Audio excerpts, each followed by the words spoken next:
Hello बच्चों, आज का हमारा टॉपिक है, इसका नाम है मेल रिप्रोडक्टिव सिस्टम। बेटा, मेल रिप्रोडक्टिव सिस्टम बना हुआ है दो चीज़ों का।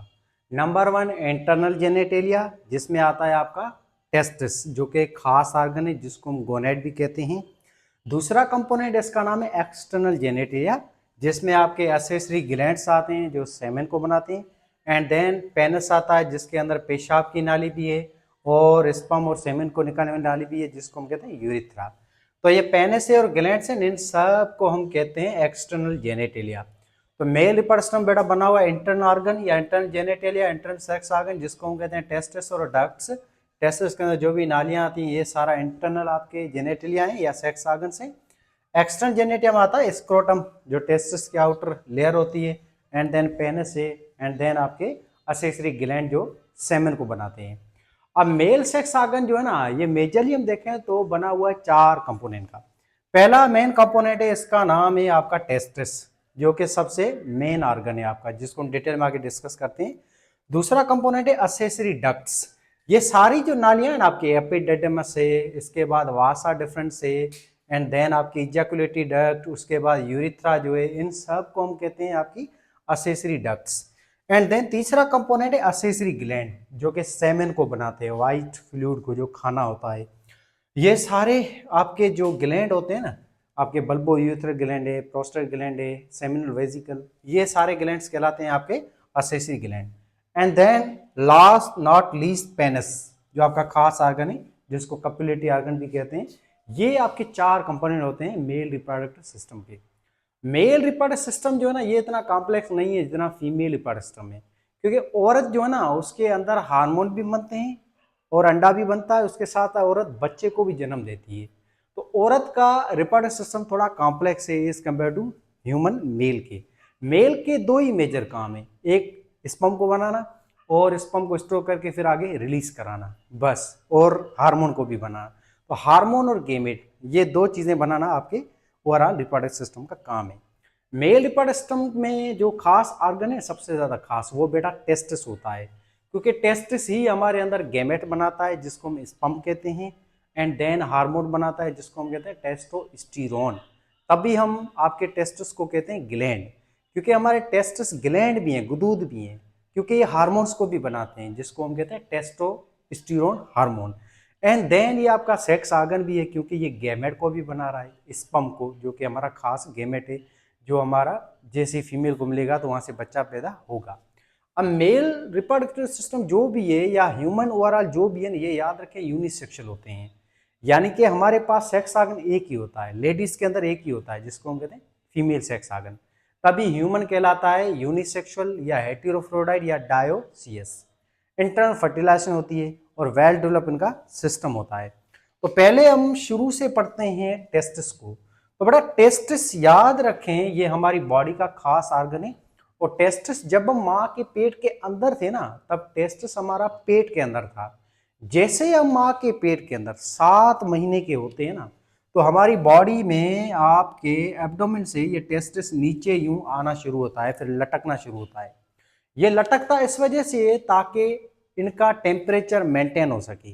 आपके टेस्टिस का जो है ना टेम्परेचर नॉर्मल होता है 34 सेंटीग्रेड या 93 फ़ारेनहाइट, क्योंकि इसी टेम्परेचर पे आपका स्पर्म बनता है। तो स्पर्म को बनाने के लिए आपके टेस्टिस को नीचे आना पड़ता है। बॉडी का पूरा टेम्परेचर 37 सेंटीग्रेड है, पर स्पर्म बनाने के लिए टेम्परेचर चाहिए वो 34 होता है। ये आपके सिंटेक्स के अंदर 34 लिखा हुआ है, बाकी फेडरल है, बाकी जो किताब है उनमें लिखा पड़ा है 35 सेंटीग्रेड। तो ये डेटा आप अपनी किताब के हिसाब से याद करें। एंड देन आपका जो टेस्टिस होता है बेटा, इसकी आउटर मोस्ट कवरिंग होती है, इस कवरिंग को हम कहते हैं स्क्रोटम। इस स्क्रोटम कवरिंग का मेन काम जो होता है वो ये टेम्परेचर को मेंटेन करना, क्योंकि इस स्क्रोटम कवरिंग के अंदर बहुत सारी खून की नालियां होती हैं, बहुत सारे स्वीट ग्लैंड्स होते हैं जो उसको ठंडा रखते हैं।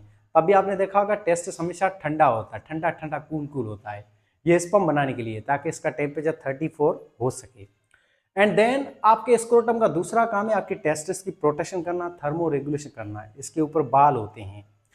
टेस्टिस की चमड़ी के बाद हम चलें टेस्टिस में, तो टेस्टिस आपके पास दो होते हैं, ये याद रखें, पेयर्ड होते हैं। और टेस्टिस की हम एनाटॉमी देखें, इंटरनल स्ट्रक्चर, तो टेस्टिस में बहुत सारी नालियां होती हैं। टेस्टिस के अंदर नालियां होती हैं छोटी छोटी, जिनको हम कहते हैं लोब्यूल्स। लोब्यूल्स शुरू शुरू में छोटी नालियां होती हैं टेस्टिस के अंदर, और एक टेस्टिस में ओवरऑल जो लोब्यूल्स होती हैं ये 250 से 300 होते हैं। फिर इन लोब्यूल्स के अंदर ये छोटी छोटी आपको लाल कलर की ये ट्यूब लाइक स्ट्रक्चर या ट्यूब दिखाई दे रहे हैं छोटे छोटे, इन ट्यूब्स को हम कहते हैं सेमनिफेरस ट्यूब्यूल। इन्हीं सेमनिफेरस ट्यूब्यूल के अंदर 3 तरह के सेल होते हैं। एक होते हैं आपके बेटा जर्म सेल, जो कि स्पर्म को बनाते हैं मेयोसिस डिवीजन करके। दूसरे होते हैं सेल इसमें सर्टोली सेल या नर्सिंग सेल, जो कि स्पर्म को खाना वगैरह देते हैं और उसकी मैच्योरेशन और डेवलपमेंट कराते हैं। तीसरे सेल होते हैं लेडिक सेल, ये वो सेल है जो हार्मोन बनाते हैं, टेस्टोस्टेरोन हार्मोन। तो याद रखें आपके जो 3 तरह के ये सेल है ना, जो मेन काम कर रहे हैं हार्मोन को बनाना, स्पर्म को बनाना, स्पर्म की डेवलपमेंट कराना, ये तीनों ही सेल सेमनिफेरस ट्यूब्यूल के अंदर होते हैं। ये एक सेमनिफेरस ट्यूब्यूल है। इस नाली को हम यहाँ पे जूम करें तो इसमें 3 तरह के सेल होते हैं। ये सेल है जर्म सेल या सेक्स सेल। ये जब मेयोसिस डिवीजन करेगा ना तो इससे बनते हैं आपके स्पर्म्स, और इस स्पर्म को फिर डेवलप कराना, मैच्योर कराना, खाना देना, ये काम होता है सर्टोली सेल का या नर्स सेल का। आपके सिंटेक्स में एक पॉइंट लिखी हुई है, एक लाइन लिखी हुई है कि सर्टोली सेल स्पर्म को बनाते हैं। ये मिस्टेक है किताब के अंदर, बड़ा सर्टोली सेल स्पर्म को नहीं बनाते हैं। ऐसे ही देखें अगले पेज पे स्पर्मेटोजेनेसिस प्रोसेस के अंदर ये क्लियर पॉइंट लिखी पड़ी है कि स्पर्म बनता है आपके सेक्स सेलों से, उन सेक्स सेलों को हम कहते हैं जर्म सेल। तो सिंटेक्स में सेम ही पेजेस पे ये 2 लाइनें लिखी हुई हैं। पहली जो लाइन है वो मिस्टेक है, सर्टोली सेल स्पर्म को नहीं बनाते हैं, ये स्पर्म को मैच्योर करते हैं, खाना देते हैं, नरिशमेंट देते हैं। स्पर्म बनता है जर्म सेल से। सर्टोली सेल बेटा सेक्स सेल नहीं है, ये सोमेटिक सेल होते हैं, और सोमेटिक सेल कभी भी गैमेट्स नहीं बनाते हैं। सोमेटिक सेल हमेशा माइटोसिस डिवीजन करते हैं। जर्म सेल ही वो सेल है जो मेयोसिस डिवीजन करते हैं, रिडक्शन डिवीजन, जिससे स्पर्म बनते हैं, हैप्लॉइड सेल बनते हैं। तो ऐसे आपके ये सेमनिफेरस ट्यूब्यूल हो गए, और एक आपके लोब्यूल के अंदर सेमनिफेरस ट्यूब्यूल 1 से 4 तक होते हैं। ओवरऑल एक टेस्टिस के अंदर ये सेमनिफेरस ट्यूब्यूल की नालियां 500 तक होती हैं। 500 ये ट्यूब्स होते हैं जिनके अंदर ये सेल होते हैं, जो कि ये खास चीजें करते हैं। अब स्पर्म जो है यहाँ पे बन जाएगा, तो इस प्रोसेस को हम कहते हैं स्पर्मेटोजेनेसिस, यानी कि formation of sperm bye meiosis division is called spermatogenesis. और स्पर्मेटोजेनेसिस सारा प्रोसेस यहीं पे होता है सेमनिफेरस ट्यूब्यूल में। जैसे ही बेटा यहाँ पे स्पर्म बन जाएगा ना, तो अब ये जो स्पर्म के जो सेल हैं ये आपके सेमनिफेरस ट्यूब्यूल जो नालियां हैं इससे निकल के आ जाएंगे रेटी टेस्टिस में। फिर रेटी टेस्टिस जो है आगे एक नाली है रेटी टेस्टिस, ये स्पर्म को ले जाएगी और ये नाली रेटी टेस्टिस दे देगी स्पर्म एक और नाली को। इस नाली को हम कहते हैं इफ्रन डक्ट्यूल। अब ये इफ्रन डक्ट्यूल जो नाली है ना बेटा, ये आगे ये स्पर्म को कैरी कर जाएगी और ये दे देगी एक और नाली को, जिसका नाम है आपका एपिडिडेमस। ऐसे स्पर्म फाइनली आ जाएगा एपिडिडेमस नाली में। देखे बहुत इजी है, ये लाल कलर की नालियां सेमनिफेरस ट्यूब्यूल है, यहाँ पे स्पर्म बना, यहाँ से स्पर्म गया इस आपकी ग्रीन कलर की नाली में, इसका नाम है रेटी टेस्टिस। फिर इस रेटी टेस्टिस ने स्पर्म दिया, ये आपको ब्लू कलर की नालियां दिखाई दे रही है, जिसको हम कहते हैं इफ्रन डक्ट्यूल, या इसको कहते हैं वासा इफ्रेंशिया भी कहते हैं नालियों को। ये नालियां स्पर्म देंगी आपकी एपिडिडमस को। एपिडिडमस आपके अंदर एक ही नाली होती है जो कि 6 मीटर लंबी होती है, क्वाइल ट्यूब होता है, और इसी के अंदर जाके आपका स्पर्म स्टोर होता है और स्पर्म मैच्योर भी होता है। आपका जो स्पर्म है ना, बनने से लेकर मैच्योर होने तक 70 दिन लगते हैं इसको ओवरऑल। यानी कि फॉर एग्जाम्पल आज 11 मार्च की डेट है, आज के दिन आपकी बॉडी में जो स्पर्म रिलीज होगा ना, ये स्पर्म आज से 70 दिन पहले बना था। कल जो आप स्पर्म को बाहर निकालेंगे वो स्पर्म आपका वो 70 दिन पहले बना हुआ है। या आज के दिन फॉर एग्जाम्पल आज 11 मार्च डेट है, आज के दिन आपके जो टेस्टिस के अंदर जो स्पर्म बन रहा है ना बेटा, ये स्पर्म मुकम्मल होके जब निकलेगा ना आपके टेस्ट से बाहर, वो निकलेगा आज से 70 दिनों के बाद। यानी कि 11 मार्च वाला जो स्पर्म बना है वो आपके अंदर निकलेगा, यूं समझें 11 मार्च के बाद 70 दिन को आगे जाएं, अप्रैल मई, मई की 21 तारीख को, मई की 21 तारीख के दिन जो आपने स्पर्म निकलेगा ना, वो स्पर्म 11 मार्च वाला होगा। आप कहेंगे सर हमारे अंदर स्पर्म हम डेली निकालते हैं, भाई वो डेली बनते भी है ना। ऐसे होप आप समझ गए होंगे चीज को, ठीक है ना। अच्छा जी, अब ये स्पर्म आएगा आपका एपिडिडमस में, यहाँ पे स्पर्म स्टोर होगा और यहाँ पे मैच्योरेशन होगी, स्पर्म मुकम्मल ये कंप्लीट हो जाएगा और पूरा का पूरा मोटाइल हो जाएगा। स्पर्म याद रखें मोटाइल गेमेट होता है क्योंकि इसमें फ्लैजिला भी होती है। तो यही था आपका टेस्टिस जिसको हम अभी डिस्कस कर चुके हैं। अब इसकी रीडिंग करते हैं। तो गोनेड या टेस्टिस जो हैं ये आपके क्या करते हैं, स्पर्म बनाते हैं और हार्मोन को बनाते हैं, आपका मेल सेक्स हार्मोन जिसको कहते हैं टेस्टोस्टेरोन। और मेल हार्मोन बनाने वाले सेल हैं जिनको हम कहते हैं लेडिग सेल, जो आपके सेमन ट्यूब्यूल के अंदर होते हैं। तभी हम आपके टेस्टिस को कहते हैं ग्लैंड। ठीक, अच्छा जी। आपका टेस्टिस बॉडी के आउटसाइड होता है। क्यों होता है आउटसाइड, ये आपको पता चल गया होगा, टेम्परेचर को मेंटेन करने के 34 सेंटीग्रेड करने के लिए, ताकि आपका इस टेम्परेचर पे स्पर्म बन सके। आपके टेस्टिस होते हैं बिटवीन टू थाई, आपकी दो टांगे जो है ना इसकी दुन के बिल्कुल बीच में होते हैं लटके हुए। इसका मेन काम है स्पर्म बनाना, जो हमारा गेमेट है स्पर्म बनने वाले प्रोसेस को कहते हैं स्पर्मेटोजेनेसिस। अब स्पर्म कैसे ट्रांसफर हुआ वो हम डिस्कस पहले भी कर चुके हैं कि आपके टेस्टिस में छोटी छोटी लोब्यूल्स होते हैं जो कि 250 से 300 होते हैं। इन लोब्यूल्स में सेमन फेट ट्यूब्यूल नालियां होती हैं। इन नालियों के अंदर आपके स्पर्म बनते हैं। फिर स्पर्म जाता है रेटी टेस्टिस नाली में। फिर ये नाली जाके स्पर्म देती है इफ्रंट डक्ट्यूल नाली को। इफ्रंट डक्ट्यूल नाली देती है ये स्पर्म एपिडिडमस को। अब एपिडिडमस जो है ना बेटा, यहां से स्पर्म जाएगा आगे एक और नाली में। इस नाली का नाम है वासा डिफरेंस, या इस नाली को दूसरे नाम से हम कहते हैं डक्टस डिफरेंस भी कहते हैं। ये वो नाली है जो आपके टेस्टिस से स्पर्म उठाती है, आपके एपिडिडमस नाली से। फिर ये जो नाली है वासा डिफरेंस, ये स्पर्म को ले जाएगी आपके खास ग्लैंड्स तक, जिनको हम कहते हैं आपके सेमिनल वेजिकल, प्रोस्टेट ग्लैंड या कॉपर ग्लैंड्स वगैरह। ठीक है ना, XYZ। तो यहां तक ये स्पर्म आपके कैरी हो जाएंगे, आगे चले जाएंगे। और यहां पे देखें, ये आपका एक और डायग्राम है जिसको हमने यूं सीधा जब होंगे ना खड़े, तब हमारा मेल पर्स्टम ऐसे नजर आएगा। जब यूं हम खड़े होंगे तब आपका मेल पर्स्टम ऐसे नजर आएगा। तो ये भी डायग्राम आप समझ गए होंगे। अब इस डायग्राम को थोड़ा स्टडी करते हैं। बेटा ये रहे आपके टेस्टिस, जो आपके अंदर दो होते हैं। आपके टेस्टिस में नालियां थी सेमिनल फ्लूइड, जहाँ पे स्पर्म वगैरह बना, हार्मोन बना, मैच्योरेशन हुई आपके स्पर्म की। फिर स्पर्म आया इस नाली के अंदर, इस नाली का नाम है एपिडिडमस। फिर यहां से स्पर्म गया इस नाली में, इस नाली का नाम है वासा डिफरेंस। वासा नाली ऊपर से यूं कर्व खा के नीचे आती है, मसाने के जो है उसको रैप करके फिर ये नीचे आ जाती है। नीचे आने के बाद इस वासा डिफरेंस नाली का थोड़ा सा इरेक्टिंग पार्ट आता है, थोड़ा स्वेलिंग पार्ट आता है। इस स्वेलिंग पार्ट को हम कहते हैं एम्प्यूला। यहाँ पे कुछ देर के लिए स्पर्म जो है ना वो स्टोर होता है, ये रिजर्वायर है एम्प्यूला आपके स्पर्म का।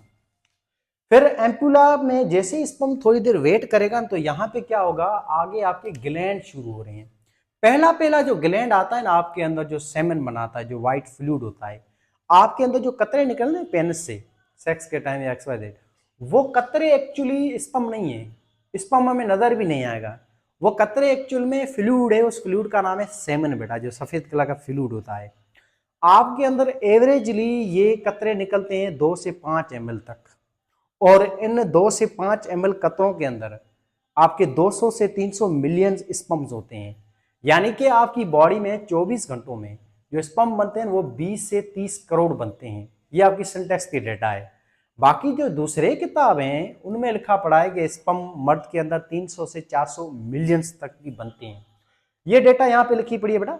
आपकी इजैकुलेशन जब आप बाहर निकालते हैं अपने फ्लूइड को, तब उस टाइम एवरेज जो ये फ्लूइड निकलता है वो 2 से 5 ml होता है। और इसके अंदर जो स्पर्म जो है उसकी तादाद होती है 200 से 300 मिलियंस। और 1 ml जो है आपके इजैकुलेशन फ्लूइड का, उसमें जो स्पर्म होते हैं वो 20 से 150 मिलियंस तक होते हैं 1 ml के अंदर। ठीक है ना, ये डेटा आप अच्छी तरह याद कर। अब यहाँ पे जैसे ही आएगा ना आपका एम्पुला के अंदर स्पर्म, यहाँ पे स्टोर हो जाएगा कुछ देर के लिए। फिर आगे चलकर ये एम्पुला जो है ना वो कनेक्ट हो जाएगी एक और नाली के साथ, इसका नाम है एक्सक्रेटरी डक्ट। एक्सक्रेटरी डक्ट जो है ना बेटा, ये नाली है आपके ग्लैंड की। इस ग्लैंड का नाम है सेमिनल वेजिकल। सेमिनल वेजिकल याद रखें, आपके अंदर 2 ग्लैंड होते हैं, ये स्टार्टिंग में आते हैं। और इन ग्लैंड्स का काम है सेमेन को बनाना। सबसे ज्यादा आपकी बॉडी में जो सेमेन बनाने वाले ग्लैंड भी यही है, सेमिनल वेजिकल ग्लैंड। 60% तक आपके अंदर सेमेन यही 2 ग्लैंड्स बनाते हैं। ये दोनों ही ग्लैंड अपना सेमेन जो है, जो खाना होता है, जो स्टिकी फ्लूइड होता है, वो छोड़ देते हैं अपनी खुद की नाली में। इसकी सेमिनल वेजिकल की नाली को हम कहते हैं एक्सक्रेटरी डक्ट। तो जैसे ही स्पर्म एम्पुला से बाहर निकलेगा तो इस स्पर्म के ऊपर ये फ्लूइड आ जाएगा, इस फ्लूइड को हम कहते हैं सेमेन। अब आगे चलकर ये एम्पुला और एक्सक्रीटरी डक्ट दोनों ज्वाइन हो जाएंगी, मर्ज हो जाएंगी और ये कॉमन एक नाली बना देंगी। इस एक कॉमन नाली को बेटा हम कहते हैं इजैकुलेटरी डक्ट।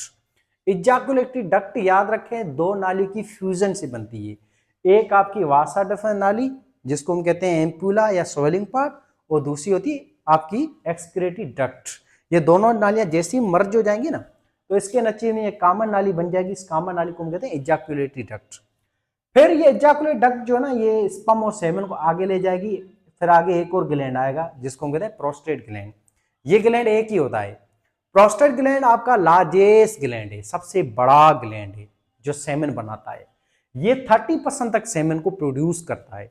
प्रोस्टेट ग्लैंड के बहुत सारे काम है, एक काम तो इसका ये सेमेन बनाना, इसके अलावा इसका काम है आपके जो नालियां हैं उसको कंट्रोल करना। यही वो ग्लैंड है जो आपके अंदर पेशाब जो है ना निकलता है उसको भी कंट्रोल करता है और आपके स्पर्म को भी कंट्रोल करता है। देखें आप जब आपको जब जोर से पेशाब लगेगा तो आप पेशाब को यूं पकड़ भी सकते हो ना, टाइट अपने पेनिस को पकड़ सकते हो, पेशाब जो है वो आपकी पतलून ना खराब कर दे, तो वो कंट्रोल कौन कर रहा है? इसके अंदर स्फिंक्टर मसल्स भी होती हैं और ये ग्लैंड भी है। दूसरा ग्लैंड एक गार्ड है, गार्ड ये कंट्रोल करता है आपकी नालियों को, आपके पेशाब की सिक्रेशन को भी और आपके स्पर्म और सेमेन की सिक्रेशन को।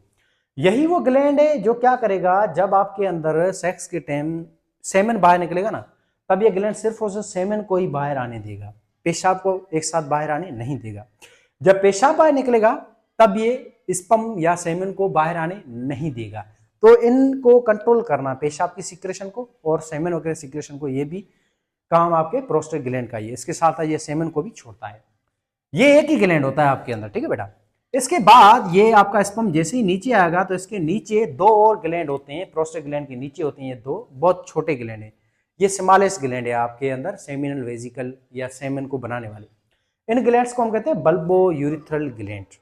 बेटा ये बल्बो यूरिथ्रल ग्लैंड है ये आपके अंदर 5 से 10% सेमेन बनाते हैं। ये स्मॉलेस्ट ग्लैंड है और ये पेयर होते हैं।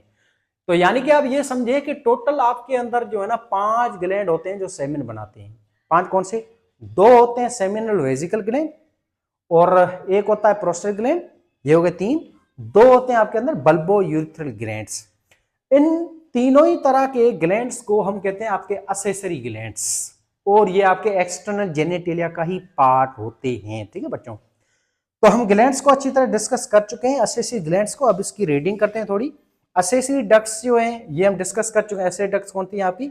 आपकी जो एपिडिडमस थी, इसके अलावा आपकी रेटिटेस्टिस है, इफ्रंडक्ट्यूल है, डक्टर डिफरेंस है, आवासा डिफरेंस है, एजैकुलेटरी डक्ट है, एक्सक्रीटरी डक्ट है, यूरिथ्रा, ये जो भी नालियां हैं ये सारी आपकी कहलाती हैं असेसरी डक्ट्स। अच्छा जी, असेसरी ग्लैंड्स पढ़ते हैं, अब इसकी रीडिंग करते हैं। असेसरी ग्लैंड आपके अंदर कौन से? सेमिनल वेजिकल्स हैं, ये पहले ग्लैंड आए जो 60% आपका सेमेन बनाते हैं। और ये जो ग्लैंड है ना आपके अंदर ये बिल्कुल ऊपर होते हैं, ये 2 होते हैं, पेयर्ड होते हैं। फिर आता है आपका प्रोस्टेट ग्लैंड जो लार्जेस्ट ग्लैंड है जो आपके अंदर 30% सेमेन बनाता है। देन आता है आपका बल्बो यूरिथ्रल ग्लैंड जो 10% तक सेमेन बनाता है।